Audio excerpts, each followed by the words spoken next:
Welcome back, Ravens flock, to another episode of Ravens Across the Pond. You'll see tonight joining me, DT and Nathan. Welcome to the show. Evening. Evening again. And you'll notice we've got another special guest in the studio. It's none other than the British Raven, Nic Mason. Thanks for having Welcome me, to the guys. show, Nick. Thank you for coming on. Thank you for sparing your time. Always got time for the UK Ravens. Excellent. Nick, just a little bit of a background about yourself, your Raven kind of fellowship, and what you do. You're very active on social media. You've got about just under 20,000 followers on X. You post a lot of tape. I'm a big fan of your content, so you just want to let everybody know. I appreciate that. So no, I've been a Ravens fan for quite a while, and I thought, you know what, we need more English people on social media. So I thought I'm going to break away. I'm a Liverpool fan by trade. Not a great time right now. It's painful, but it's an excellent time. Stop that right this instant. I don't need to hear that tonight. But I moved away from that. Football Twitter's not a very nice place, but American football Twitter's a much better place. So I thought, you know what? I'm just going to start talking about the Ravens. And that's how I got started, honestly. I just started talking, let videos do their talking, and have my opinion wherever I can.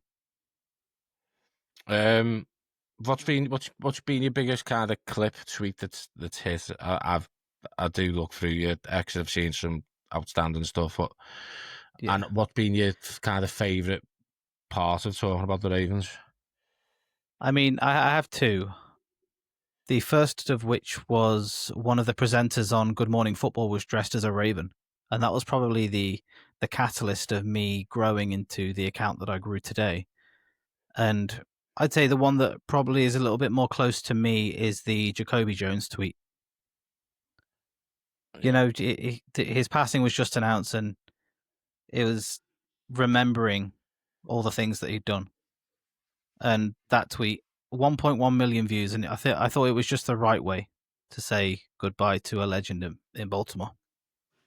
Yeah, an absolute Baltimore legend, one of my favourite players of all time. So earlier on in the week, we had Kevin Osterreicher on. We discussed the Bears game. One of the things that came up in that discussion was how much of a complete performance it was from the Ravens at the weekend. I mentioned that I thought we were kind of really lucky in that first quarter to only give up 6 to the Bears, but then obviously after that it was superb all around, offense, defense, and not forgetting special teams. That has kind of become a thing for you this year, hasn't it, Nick? What's impressed you with the special teams? So I spoke to a guy yesterday, and I said to him, do you remember a time when Tyler Loop was the biggest question mark for the Baltimore Ravens? Do you remember that time? What a time it was. Since then, he's gone on to convert over 92% of his field goals, missing only 1. He's only missed 1 extra point, but that was against the Bills, and we can't really blame him for that loss. Nope. But he's come in, it's difficult to transition from college to NFL. As we've seen, so many players that come in with so much promise don't always deliver. And we've seen that with Tyler Loop. He's come in, he's hit the ground running, and he's been great. Massive shoes to fill, but he's filled them. Do you think what was going on in the background last year with the kicking situation, without kind of directly mentioning it, I think we all know the allegations and where the Ravens stood going into the off-season in regards to needing a kicker, with coming in and taking over from someone like JT, with all the background that had gone on last year, and the fact that Luke was drafted, he wasn't signed as a UDFA. How more impressive is it his start? I know he had struggled early on in the season with kickoffs, but take all of that into consideration. How impressive has he been? I've been really impressed with him. Just to come away from that, what he showed earlier this year was that he was receptive to coaching. You saw in preseason he had a GoPro strapped to his helmet, and that was mainly so they could see what he was doing and correct that slight deficiency that he had. And ultimately, when you draft a talent that's got as much leg as he has, you're going to need to get him consistent. And that was the big issue. And honestly, so far this season, they've done that. Yeah. An interesting one as well is, it's not easy coming in, like you say, to a team that's been known for its kicking talent. It's been a number of years where kicking's been nailed on to be a perfect thing for us. Teams don't want us to get into field goal difference. It's, distance. To come into that is one thing, but then obviously you've had the changes to the kickoff rules. Like you said, obviously he struggled to begin with, but as a rookie, he's quickly turned that around and shown that kind of resilience and that professionalism to really work on it. Like you say, I think that in itself it's the model of a professional, really. For sure, yeah. And again, like you said with JT, he's one of the most accurate kickers of all time. And he had his issues last year, so I'm not going to talk about the issues that he had off the field because let's not. Yeah. But he needed some coaching as well. And honestly, the way that he went last year was probably the beginning of the end for him anyway. So that's a situation to consider, but Loop's come in and he's done it. Yeah, it feels good to have someone with his talent, and as we saw in pre-season and in previous tapes, he's got quite the leg on him. So I'm sure he'll be itching to break that record and have a chance at a particularly long field goal to win a game anytime soon. I'm sure. Yeah, it just feels really good to obviously go from, for years we had JT and kind of Sam Cook as the punter as well, and that was such a kind of mainstay of the special teams unit. So to go from that now to having Loop and Stout is it's just a nice. It just gives you confidence that if the drives do fail, you need to get into a good field position, or you've got a kick that you need to make. It feels like we've transitioned really well over to a new era of the special teams, and I think as you're saying today, and as Kevin said on Tuesday, it's been rock solid all around. Partly one of the highlights of the season so far. That's been a bit rocky, but is starting to show signs of life. Absolutely. I mean, Jordan Stout, just to sound him out a little bit more, he's been so much better this year also. I think as stats look at the minute, I don't have them in front of me right now, but he's tacked on a couple of extra yards in average so far this year already. And his 2 punts in the Bears game were absolutely incredible. His first one was great. His second one was a foot pass, as I said on Twitter. We've all seen Josh Allen's arm punt. Now we've seen a foot pass. That's how good it was. Don't have to talk about arm punts, blimey. Yeah, arm punts is a trigger in the stat. Cooper Rush is not playing this week. You're all safe. No arm punts needed. I think the Stout comment's really great because he is an example where he had his issues as well to begin with. There's quite a few waylaid punts in particular. With some flashes of brilliance as well. We saw he had it in him, but I think not just the power, the accuracy we've seen on him this year and the ability to really pin teams back has been absolutely game changing. And it was for that, that game of the weekend against the Bears really set up that drive that led to the Nate Wiggins pick, which was just an absolutely amazing set of plays. Great. You said it on the last pod, but really great period of play just to go from that punt all the way through to the turnover was great. The thing that I'm impressed with, it continues the trend of, we've said the Ravens are known since 1996 that how superior their defense is. Obviously, that's been lacking just a little bit at the start of the season. But another consistent thing has been special teams. You go back to the 2012 Super Bowl, that final play, called by John Harbaugh asked for that call, originally a special teams coach. Just how good Sam Cock was for us as a punter, and just to continue that trend, to make sure you have all the pieces in place to kind of have a seamless transition as the years progress and the organisation progresses and the roster changes and progresses, for the front office to continue that and just get the right people in to do the job. I'd tip my hat off to the front office and the work that's been done from obviously Aussie at first, and then EDC now and the scouting team. What about the other side of the ball, Nick, in terms of on special teams? What have been your thoughts on the sort of kick returns this year? I know we had we've got a couple of people that are kind of in on those plays. What have you seen? You know what? LeJontay Wester is a bottle of lightning, isn't he? He's exciting. It's just a shame that we haven't made enough teams punt. Yeah. Hopefully that's coming. That's what we need to see. I think he's not far away from housing one. Honestly, he's so good. But outside of returning, he's also a great wide receiver too. He's got a very polished route tree, so I expect he'll pop up eventually on offense. Yeah, I remember seeing we were all watching the preseason game. LeJontay Wester took one to the house.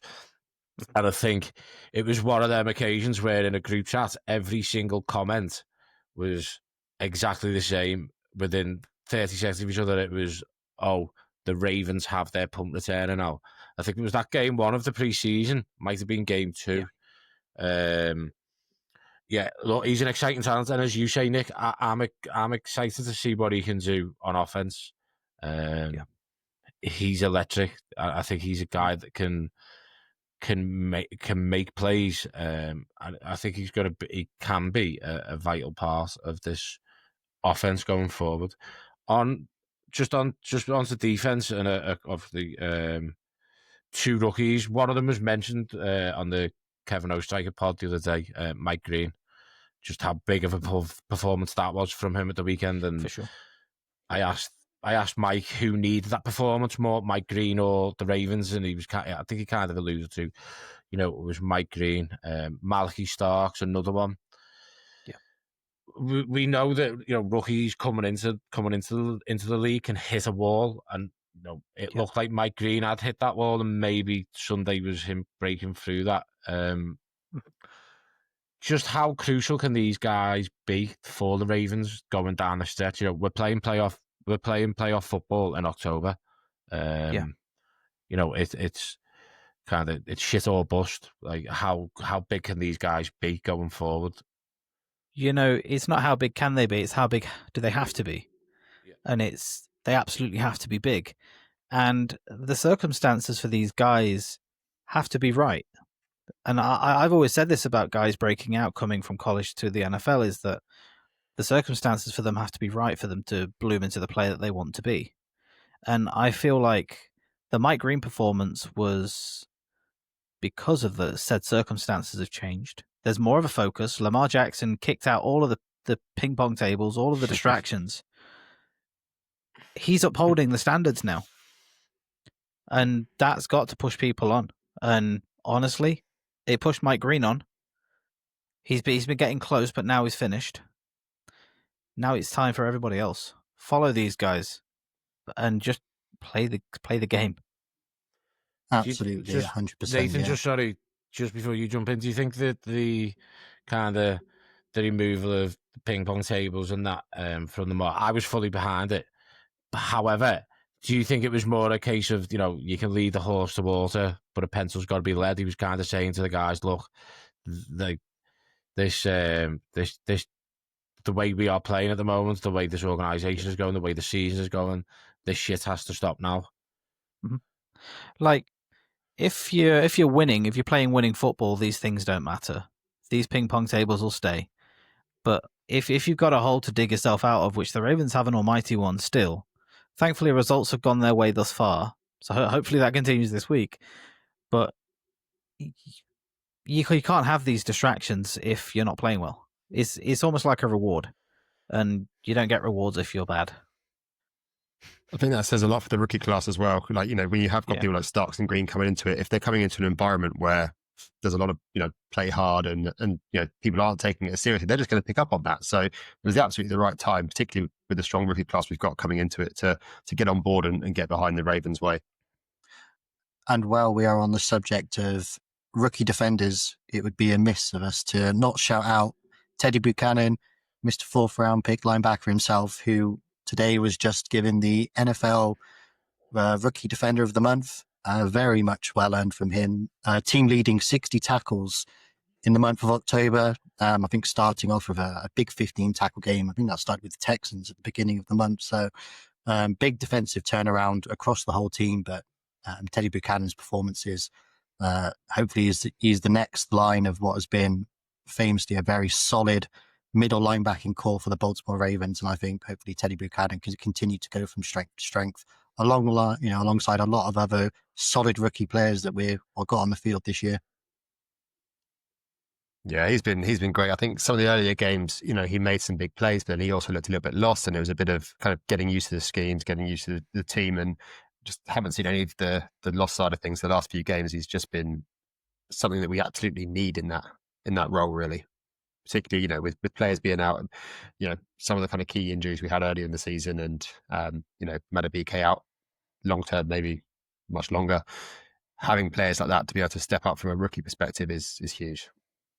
Yeah, he's the first day 3 pick for the Baltimore Ravens to start a game within the first 2 weeks since 2006. So that just shows first of all, how good a defense we've had where we've not had to put rookies in his position, but also how far he's come on kind of since the drafting process. And I think it's more than deserved, his starting spot. Hopefully that's the starting spot that he can nail down. It looks to be kind of a revolving door at that position, doesn't it? So hopefully over the course of the season, that'll be something that we'll look to him to nail that down. Absolutely. In terms of, I guess, talking about positions of need and kind of potential revolving doors, obviously we're getting towards the end of sort of trade deadlines now. Where do you see being the biggest opportunity for us now, Nick, in terms of where we should address as priority and where we would like to address if we can?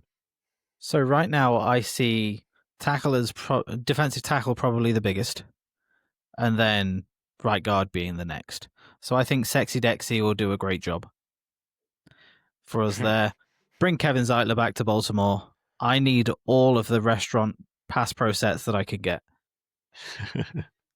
I think Kevin said the same thing, didn't he, about bringing Zeitler back, and the fact that when you look at the draft next year, how many 5th round picks the Ravens got, and look, we know that the front office and EDC and the scouts like to use them picks, and that's kind of their bread and butter, and they can find a couple of diamonds in the rough. But with the strength of schedule now between now and the end of the season, and the fact that the AFC is wide open, the AFC East is wide open. It's at a point where you go out and buy, because you still have the window is still open on a championship this year. You're not going to get that if you don't get a right guard in. It's just not going to happen. I'm honestly surprised that the Daniel Faalele experiment is still ongoing. If any of us were that, if any of us were that bad at our jobs, we wouldn't have one. And I understand the Ravens want to get younger on the offensive line, but if getting younger on the offensive line trades out a guy like Kevin Zeitler, no, thank you. Let's just get this guy back and forget these last few years even happened. I mean, in the UK, there's a thing where, in the first 2 years of a new job, they can just get rid of you easily. It doesn't really matter. I think maybe with Faalele, they've got it confused. I think it's the opposite. You've got to keep him now. Can't get rid of him. I remember when Zeitler was picked up with the Lions, one of my good mates is a Lions fan, as I mentioned before, and I was gutted. He was like, "Oh, we've got this guy, what do you think?" And I was just like, "Don't talk to me. I don't want you gloating about picking up Zeitler, because we should have still had him. We needed him in that spot." So let's hope he has a return. Just on staying on Zeitler, what we've had the discussion, and a couple of people have said, when you look at what's going on at Tennessee, they've got a young QB, and even the season's done, moved on from a head coach, blah blah blah. The likelihood of them trading a right guard like that, and they put Cam Ward under more extensive pressure than he has been already. They just don't think it's a move that would happen. I think the total opposite. I think the season's done for them. It makes sense for them to get a pick, and what's your views on that and that situation at Tennessee really with Cam Ward? Yeah, I mean, with the Titans, we all know they don't like trading with the Ravens. We saw what happened with Derrick Henry. Now, I remember at the Ravens game, Derrick Henry walked right by me through the hospitality area, and I said, "Come to the Ravens," and he smiled and laughed and walked and carried on walking. Now, little did we know the Titans pulled out of that deal at the 11th hour, and we eventually got our guy. But will the Titans even trade them to us? It's as I want him badly. Kevin Zeitler is a guy that I want, and to your point about Cam Ward, if they were that worried about him, they'd just sit him. So just hand him over. Nobody gets hurt. Hand him over. Maybe we need to send you to the next Titans fixture so you can have a little whisper with Zeitler and say, "Come to the Ravens," and I think manifest Nick it in the front that office way. doing all of our trade negotiations from now on. Yeah, and never mind sending him to get a player and send us to the next hostage situation with that negotiation there. nobody gets hurt. Just hand them over. I thought I was watching Heat again. I've got this all covered. Don't worry. That's it. Good. We'll hail you as the saviour of the season when it comes. Looking at obviously Dolphins coming up tonight. Hasn't been it hasn't been a great season for them. I fully expect that they'll move on from Mike McDaniel, possibly before the end of the season. They've got issues everywhere. Tua still confuses me. I think he confuses himself. That was before all the concussions. They have got a few weapons. What does the Ravens defense need to look out for tonight going against that Miami offense? They've always got the Jalen Waddle issue. That guy, he's great, but past him and Devin A-Chain at running back, the Dolphins don't really offer too much that would damage us, any more than the Bears would have. So we just have to trust our guys to do what they need to do. Completely agree. If Darren Waller was still kind of knocking about this year, maybe you'd say they could have a bit of thing going on with tight end, but he's currently on IR and they don't seem to have replaced him. So outside of even Julian Hill's out now, he was classed out for the week as well. So tight end, they're really struggling. Yeah, and Tyreek Hill's got a serious knee injury that he's contemplating his time in the NFL with. So they aren't in a good position right now, but we can't be complacent. No. A couple of obviously big storylines going into this game. Number one for the Ravens, LJ8 is back. Mm-hmm. We know that he loves playing against the Dolphins. Yes, sir. What are we going to see from Lamar Jackson tonight? What are we going to see from the offense tonight? Derrick Henry seems to have picked up last week. DT, and I will back DT on this. DT said that Derrick Henry will pick back up when Pancake is back. Yep. What are we expecting from this offense? What is Lamar Jackson going to do to the Miami Dolphins? Now we could say he's just going to go all out and kill it, but we don't really know if he's 100% yet. He's good to go, so I wouldn't really be expecting too much, but I would expect him to do enough to win. And a 2-touchdown night for Lamar on his return will be great. However, a Jackson 5 wouldn't go amiss with a touchdown pass to Pat Ricard. I would love that for betting purposes. I'd love that for non-betting purposes, but I might have to put one on after the pod now. Pat Ricard touchdown. Kevin on Tuesday also was clamoring for a Pat Ricard touchdown. I think it's coming. It's a game where Lamar hopefully doesn't need to do too much and we can just let him throw. Hopefully he won't need to scramble around the pocket. This Miami defense doesn't seem to do a lot of things well. They've only got 15 sacks on the year, which is still more than we have, but I think we're a trending upwards defense, whereas they seem to be kind of falling a bit flat. Just the one pick on the year, so they're not going to pressure, hopefully, our offense too much. If Lamar isn't at 100%, I would expect us to lean heavily on King Henry and hopefully give Keaton Mitchell a few more reps. We know what he can do. That Chicago game, when you let him run to the outside, oh, that boy is fast and he can find that space. He was going at, was it 10 yards per carry, I think, off very limited touches.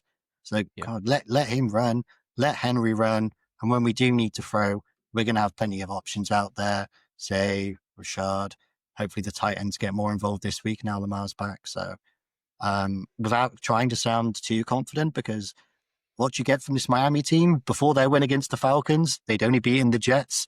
And, they were steamrolled by the Browns. And any team that gets steamrolled by the Browns, I don't think is worthy of talking about for too much time. But that Falcons game was so bizarre. Do you take stock in it, Nick? But obviously Penix wasn't there. Drake London didn't play. Is there much to have learned from that game?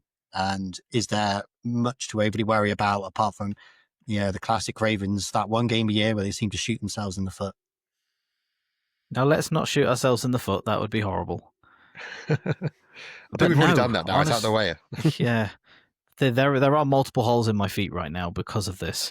But no, I think I'm not worried. And this could be clipped as a meme if things go wrong. But I'm not worried. The stats don't tell me to be worried, so I'm not going to be. Yeah, I think for me, shifting off the offense for this Dolphins game, looking at the defense, obviously, week 1 to 5, we were allowing 35.5 points per game, 408 yards per game, only had 2 takeaways. Since then, it's down to 16.5 points per game and 306 yards per game. Performance, again, Roquan Smith looked back to his best at the weekend. Nate Wiggins with the biggest play, is his biggest play of the season. Kyle Hamilton coming back in has lifted the whole situation. The only slight concern still for me on defense is the pass rush. But going up against, Tua, who is thrown 1 touchdown and 6 interceptions in his last 2-3 games, doesn't really come into play tonight. I think we'll definitely. Go ahead, sorry, Nick. Sorry to cut you off. No, moving Kyle Hamilton closer to the line of scrimmage is incredible, and that's why I was so happy with the Alohi Gilman trade. Now, Adafio has gone on 2 sacks already with the Chargers, so I'm happy. I don't care what he's done. What the Ravens have done with getting Gilman in is bringing our guy Kyle Hamilton close to the danger, letting him be the absolute sicko that he is. That man will decapitate a man just for fun. His helmet's coming off. Yeah, I can see it. I don't want to wish badly on Tua's head because I don't think I can take much more. But I think he's going to have a few big hits this game. And I think was it the game last year where Hamilton got 3 sacks? I think we're going to see a repeat of that. Yeah. Maybe he's going to be getting some. I don't know who it was against last year, but I think that's the level we're going to get from Hamilton this game. He's on something now, and he's going to be absolutely rocket out of there, hunting him down for sure. Are we? I mean, before we move on to some other things, are we predicting that this game could be out of touch by halftime? This is the Ravens. Let's not go that far. Yeah, I mean, I know we're used to fourth quarter double-digit collapses under John Harbaugh, but that isn't going to happen tonight. As you said before, Nick, the stats proved that essentially there isn't anything to worry about coming up against this Dolphins team. I look at Mike McDaniel and his face during a game. It just kind of reminds me of like a little boy who's lost, and I just think anything that he had going, the previous couple of years, that the Dolphins had done some decent things down the years. It just seems devoid that he's just like, and I'm surprised that they haven't kind of he hasn't bit the bullet yet there. Yeah, I don't think he lasts the season. So I have a little question on that one. Whose face do you want to perhaps hit on a dartboard more? The John Harbaugh face when things aren't going well, or the Mike McDaniel face? The John Harbaugh face isn't. His face doesn't look like his things aren't going well. His face doesn't look like he knows where he is. It's like It's just a look of confusion. It's what that happened? How did that happen? Hang on, are we playing football? What is going on? What it is with me with Coach Harbaugh when things aren't going great, it's just some of the stuff he comes out with. You know, post game, even pre game, like and half time. Like I don't like this interviewing the coaches at half time. And it's the stuff post game is what concerns me more because he's an extremely experienced NFL head coach now. He's been doing it 16, 17 years. He's been at it a while. You know, I'd mentioned it before, just kind of shifting sports on the Orioles podcast with there was a manager change there, and Mansolino was a rookie head coach, and some of his comments, like it's like he's like John Harbaugh's coming out with rookie manager comments sometimes at times, and it's kind of like, look, you know, not dissing on anybody for any beliefs, but sometimes it kind of comes across as like to coin a Drake song, God's plan. Yeah.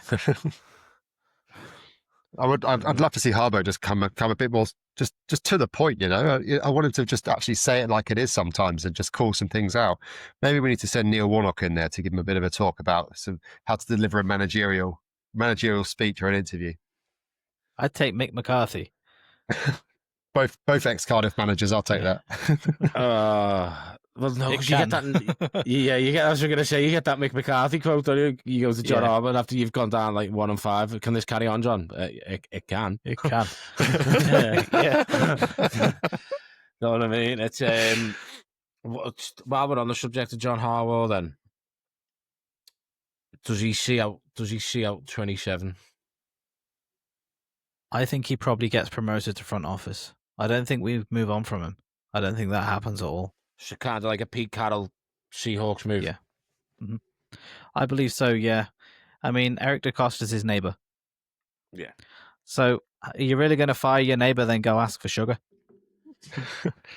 I'd like to think DeCosta's got enough sugar now, but you never know. Well, he could be in a bind. That's true, he could be. And then Harbaugh needs to be there when he is. Yeah. And those DoorDash fees, man. Yeah, he can't be up on that. He could afford it, but I mean, rich people don't like to spend money. So there you go. You'd like to borrow the sugar instead. Yeah. Yeah, I think that's probably the best call. I think it's the right call for everyone, really. If we do move on from him as head coach, then it's a good way of doing it. And I think if we don't make playoffs this year, which I think we will do, but if we don't, then that's the writing's on the wall already. But even still, if we do and we go on a massive run and everything's looking great and then it collapses again, that's got to be the last time. If we collapse again, though, will it be him or will we just do another reshuffling of the coordinators? That seems to be the go-to move. How many more times can we do that? That's what I mean. I think that's, it has to be him this time if that happens. Yeah. I concur ultimately. You can't keep rolling around the same Ferris wheel. It gets boring if you go on the London Eye more than once. I'm not even going on once. I've never been on it. It's impressive for about 10 minutes, but God, it's slow. Yeah, it gets old quick. I always think it's fun when you see people propose on there and you think if they say no, that's going to be a very long, very difficult ride for the rest of the time. And that's kind of how it's feeling with John Harbaugh at the moment, It's a ballsy move, but it's about time the Ravens started showing some, and thankfully they are. Another coach that's been under pressure, defensive coordinator, Zach Orr. Obviously, I've mentioned the defensive stats and how we see, and even Nathan said, we seem to be trending upwards on defense. In regards to how the defense started, and obviously we've made the move. OA's gone, brought in I forgot his name. What's his name? Gilman. Yeah, Gilman. Moved Kyle Hamilton further forward, as you said, Nick, to do what he can do. Does that save Zach Orr? Is that Zach Orr saying, I haven't got the personnel, I need to play the defense we need to, or I haven't got personnel that match up together, i.e. OA and Hamilton? Is he still under pressure? If we make the playoffs, does he get another shot at it next year? Or do you think that they might go down a more experienced DC next year? Ultimately, I think that if we do make the playoffs and the defense continues to uphold a good standard of defense, then we can't fire him. He's earned the job, and it's really evident just how Ardarius Washington is missed on this defense, because we wouldn't have needed to make all these changes if Ardarius didn't pop his Achilles. Now, Ardarius had a good season last year, and he was one of the guys that we were probably looking to anchor that defense this year. Be that guy that's going to come out and hit hard and make the plays when they're needed to be made. So he didn't have the guys all along, but I'm not saying that's a get out of jail free for him. The scheme that he was playing was incredibly soft, and when you're not getting home, that incredibly soft scheme will get picked apart by any QB worth their merit. And that's what happened ultimately. Yeah, I think, the Gilman move coming in, I think it does seem like that's really settled things. Even his first game in against the Rams, it was a solid defensive performance. We just had Rush not doing anything. And we obviously started the season, we brought in Jair Alexander, who was potentially could have been that guy and done the role that Gilman done, and he didn't have a great game, and he's obviously fallen out of favour completely. It felt like this was the move that needed to push the defense on and allow Zach Orr to actually feel a bit more comfortable with the guys he's got out there, and allow him to use the chess pieces in the right way and get, Hamilton in particular, who is the star of our defense and, rightfully got his contract, to push on and show why he's being paid that money. Do you guys think there's much that we'll learn about Zach Orr's defense over the next couple of game weeks? We are not exactly playing teams that are lighting up. So we've got the Dolphins, obviously, tonight. Then the next couple of games include a Vikings team whose quarterback is to be confirmed for that game, I still believe. Then Browns, Jets, Bengals, which might be the only test we have. And then towards the end of the season, it picks up a game of Pats and Packers. But I don't think we're going to learn too much about Zach Orr and how we've really progressed. The Bears game was obviously a big improvement, but came off a bye week, extra time to prepare, extra rest. I'll be very intrigued to see how the improvements are, retained tonight. And I think that would really give the optimism going forward. If we show any signs of regression again tonight, I think, alarm bells might start ringing again. So I think it's really important for the defense to really keep the momentum from the weekend going, because it could easily be lost very quickly. But all the signs are trending upwards for me, and I think hopefully we see a really stellar performance tonight to put some of those questions to bed. Completely. Yeah. I agree with that. It's confidence, though. You have to build the confidence. And if we can carry on like we did last game against the Bears, move it forward, then when we come up against these tougher tasks, we'll feel a lot more confident about our guys. And I just hope we can, because if we don't, we're in a really bad situation. In just what you were saying there, Nathan, about obviously the schedule coming up on the defense, I think we'll continue to see a continued improvement. I don't think they're going to take the foot off the gas. As I say, we're playing playoff football in the technically from last weekend, so the third weekend in October, we're playing playoff football. You effectively got to win out now. It's about using these upcoming games against I don't like using the term weaker opposition, because at the end of the day, it's a professional sports league. These are all athletes. Things can go wrong on the night. But it's about using these games as a ramp up to, as you say, could get to the end of the season where you've got Pats, Chiefs, and Steelers, and going, let's use this now as a ramp up. Keep the foot on the gas, and then when you get to the Chiefs game, when you get to the Pats game, when you get to the Steelers game, if you are shutting these teams down, restricting them at the line of scrimmage, if the pass rushers is shit hot, then you're in a good place going into the postseason. So yeah, I think that the strength of schedule and with the state the defense has been in and the upward trend is beneficial to us. The defense, the games that we should be winning. So is this kind of like a mini kind of pre-season for the defense leading up to them bigger games? I think the big thing with it is that confidence, not just in terms of the players. It's given them that confidence to go into those games, really put on a performance that's actually going to take confidence away from the bigger teams that we play. So, when they do come up to us and at the moment they might be thinking, oh, the Ravens secondary hasn't done that much, or oh, the Ravens pass rush isn't that much. If over the next games we've got the opportunity to, we really get to the quarterback quite a lot. We start making a few more interceptions. We see players playing really angrily. That Humphrey hit last game that should have been a turnover. Some more of those. Then next time we get a quarterback throwing against us, they're going to suddenly think a couple of milliseconds more hesitating before throwing it, which is going to allow us to get to them, and it's going to put a little bit of fear in the opponents when we get to those kind of tougher games, and that's what's going to allow us to succeed in those, I think.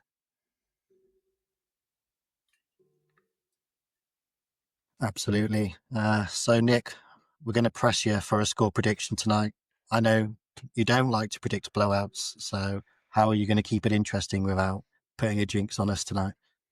See, normally I go for 9-6 for obvious reasons. My affinity to funny numbers, I can't get rid of them. But tonight, I'm going to go 30-10 Ravens. Nice. DT? I think we're going to be... I think they'll put up 2 touchdowns against us still. I think maybe, a couple of dodgy ones might be a random special teams player on their side. But I think we blow out. So I think we're sort of 34-40 up. Tom? So they're 14, not 40, that is. Whoa. This might be used as a clip. Nick said it before about Jackson 5. I've just got a feeling about it tonight that I think the defense. I'm gonna go 44-6 Ravens.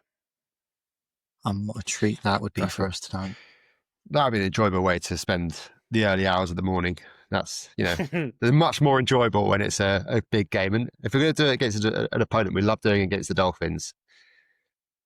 And yeah. I'm sure Lamar will have lots of fans in the audience as well from his hometown. Not just Lamar, Zay as well. So another South Floridian Zay as well. Nick, I'm presuming, obviously, with your vast football knowledge, obviously not just restricted to the Ravens. I've enjoyed everything you've said tonight. The first time we've spoke kind of on air together, we obviously spoke on X and through DMs. I presume you're a huge fantasy football player.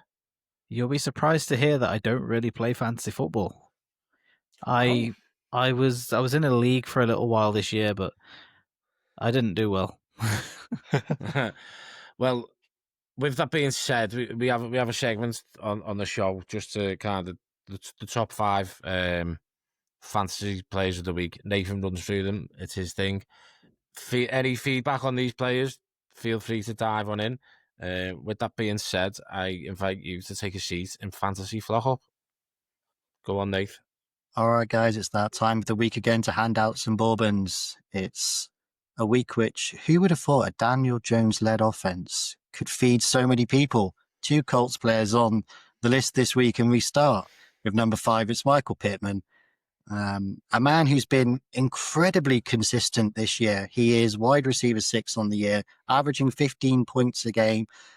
It was a middling effort from the NFL's wide receivers this week. So Michael Pittman is partly on here for consistency, but mainly on here for his incredible one-handed touchdown grab on the weekend. He had pass interference all over him. I'm surprised he was even able to get one hand out, never mind catch the ball, but it was an absolute thing of beauty.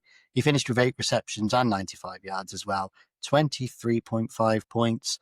But the biscuit really goes because of his amazing one-handed touchdown grab. If you haven't seen it, go and catch it because it's an absolute thing of beauty. He has been outstanding this year for the Colts. Colts, most definitely a surprise. Daniel Jones, a surprise. One thing I will say, do we see a similarity? I'll ask you this one, Nick. Do we see a similarity in the Daniel Jones situation? I know it's only a small sample size body of work of Daniel Jones at the Colts, but a similar situation to kind of the Baker situation, drafted by an organization that was struggling, poor. didn't get going at all. Had the critics, Daniel Jones signed a huge contract up in New York. He's been traded away. Baker Mayfield now is up in the running for MVP. Do you see a similar situation there with them guys where it was drafted just by a bad organization at the wrong time, and now that these guys have moved on and they're kind of showing what they can do? I agree completely, but also what I agree with is these two guys have got brilliant offensive line groups in front of them. If you keep your guys' uniform clean, they perform. And I've said it before. You draft potential in the NFL. These guys were worthy of their draft picks. So if you get a good offensive line unit to keep them clean, they're gonna perform. And similar to Pittman and his wide receiving exploits, like you said, coming in quite far down the depth chart this year, having a quarterback that's upright gives you the best chance to win. And he's enjoying that from his position out wide. Absolutely. Who's in at number 4, Nate? Well, it's funny how the world works because the Giants paid Daniel Jones and didn't pay Saquon Barkley, who comes in at number 4 this week for the Eagles. This man has not had the best of times this year so far, but against his old team, really stepped up. 150 yards on the ground of a touchdown, another touchdown through the air, 33.4 points, and he left the game injured and allowed Tank Bigsby to get another 100 yards behind him. If you've got Saquon in your leagues and Tank Bigsby's available, go and get him. Saquon left with a groin injury, but they are on bye this week, and they do seem confident that he'll play. So if you've got Tank Bigsby available, get him now just in case. But yeah, Saquon, bit of a revenge game, beating up on his old Giants. What a weird world we live in, They pay Daniel Jones, can't pay Saquon, and now he's flying with the Eagles.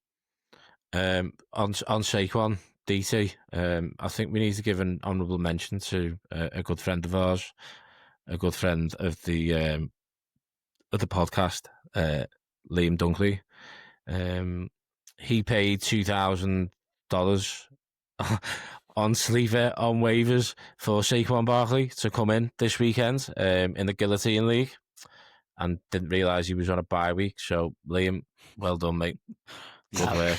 He was on a bye and he had a groin injury and probably wouldn't have played anyway. So it was. Money well spent. He could be the next GM for the Browns with moves like that. So enjoy it, Liam. Absolutely. Moving on to number 3. Hey, do you guys like passing touchdowns from non-quarterbacks? Then let me introduce you to Breece Hall.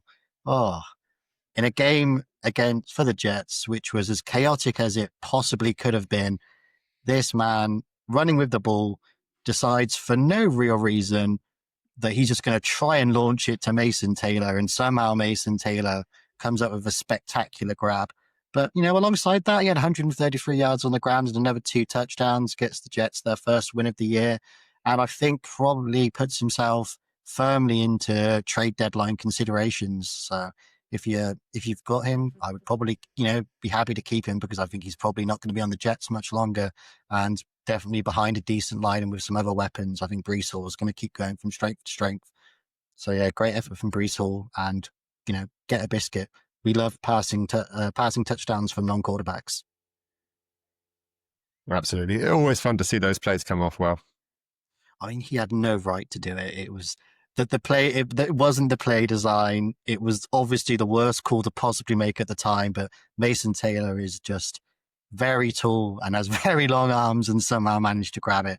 So good on Mason. At least we Taylor. haven't seen Henry try and throw another touchdown, as we nearly saw a pick on it earlier this season. But anyway, moving on. If Derrick Henry throws a touchdown this week, he'll be straight in the pot for next week. Number 2, and our second Colts player of the week, Mr. Jonathan Taylor, the first running back in a while to even be coming up in MVP conversations. And this man he's so much of the reason why the Colts are doing so well right now. Yeah, the offensive line's great, but this man is running just balls to the wall. He's absolutely incredible.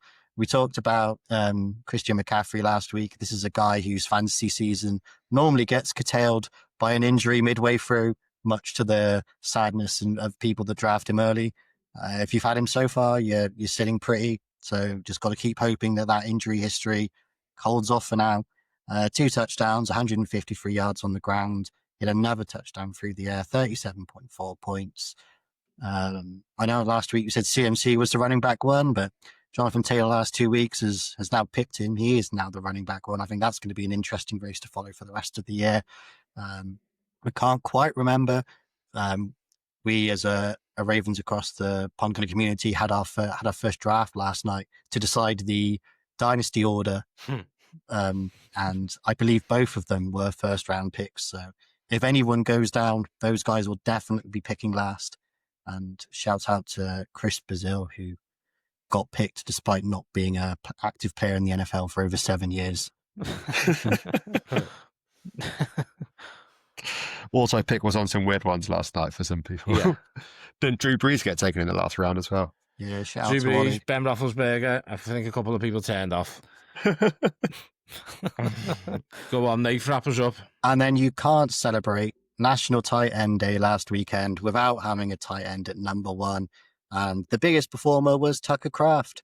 Jordan Love's new favorite target had a monster day, 7 receptions, 143 yards, 2 touchdowns, 36.8 points. If you have any of the Packers wide receivers, you're feeling bad because they are not getting the ball. Matthew Golden is not getting the ball. Romeo Davis isn't getting the ball. Christian Watson came back from injury and is now getting more targets than those guys. It is the Tucker Kraft show in Green Bay. Jordan Love loves him. I love him. I've got him in leagues. The guy is absolutely putting up numbers. Yeah. So happy National Tight Ends Day for last weekend. Tucker Kraft, have your bourbon. Enjoy your number 1 spot for this week. Just to kind of finish off that section, the MVP race, I've just been looking at the odds there on Sportsbook. The top 5 all QBs, Mahomes, Allen, Drake May, Stafford and Jordan Love. Halfway through the season, who takes the MVP at the halfway point, Nick? I can't give it to anybody. You know why? Because our guy isn't in the conversation yet. Do you think if the Ravens win out now, gets us to the playoffs, Lamar Jackson should be MV3? I believe so. She should have had it last year. Yeah. But instead, a Make-A-Wish donation to Josh Allen was in order. I still don't quite know what people were thinking with that. I But don't get it. let's just make it up. It was the arm punt. It definitely was. Either that or MVP win. they just, it's kind of be like Josh Allen hasn't won 1, Lamar's won 2. Let's give it, as you say, the stats, everything pointed towards last season. Lamar Jackson was the runaway MVP. But when you've got, obviously, pundits like the likes of Nick Wright, who doesn't know his arse from his elbow at times, and some of his takes are outrageous. It's a tough gig. Nick, we've been chatting 55 minutes now about the Ravens and some other shit. Thank you very much. Thank you very much for taking time out of your schedule. I've really enjoyed having you on. I'm presuming the lads have. No one's left. I know Nathan left for a little bit before. Have you got any questions for us before we go? And also, let everybody know where they can find you. I mean, they probably already know you're on X, but it's always good to, give yourself a little shameless plug. I will take that opportunity. On X, I am British_Raven19, and you can find me there for a lot of positive Ravens-based content. And if you like special teams too, you'll probably enjoy what I've got to say, hopefully. Love it. Thanks very much. Anything from you guys? No, it's been a pleasure. Always good to get a different take on it. And good to hear that many of the takes are much the same as we've been saying over the last couple of weeks. So good to feel verified, validated. That's the word I'm looking for. Validated.